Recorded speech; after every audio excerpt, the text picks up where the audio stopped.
And so the writer said that we should be able to hold on to something. And this is why I believe that this is his unbroken promise. You know, child of God, there are some things that both you and I ought to know. You ought to know that you're more than your job. You ought to know that you're more than your church. You ought to know that you're more than you. We are created in God's image. The Father is conforming us to his Son image. So when you know some things about who he is, and then you learn some things about who you are.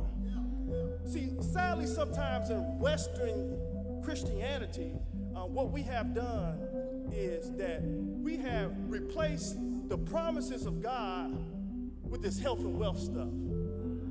We have replaced the promises of God with all this prophet line, declaring and decreeing stuff God didn't even say, putting that bad breath in the atmosphere. And it's not that we should behave as people who don't have hope, but let's keep it in context. Now, your Bible reads, so we may boldly say. Now, this is collectively.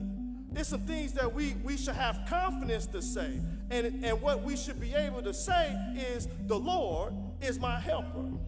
This is Jehovah, the self-existent one, the Ancient of Days. This is the benevolent one. I told my life group, I teach the singles life group, and I told them that a benevolent one is one who is better to you than what you are to your own self.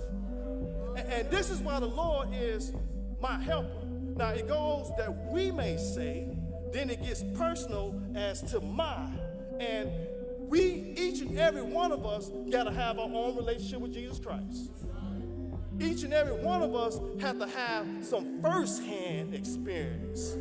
And this is what you ought to know.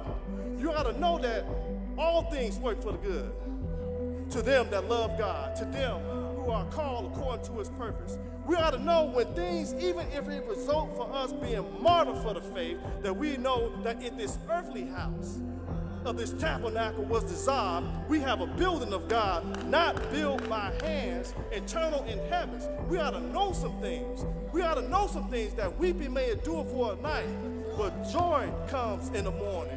We ought to know some things when we are burdened and broken, that Jesus says, come unto me all who labor and who are heavy laden, and I shall give you rest. We ought to know some things. We ought to know some things. Greater is he that is in me than he that's in the world. There are some things we ought to know. So the writer writes and says, so that we may boldly say, the Lord is my helper.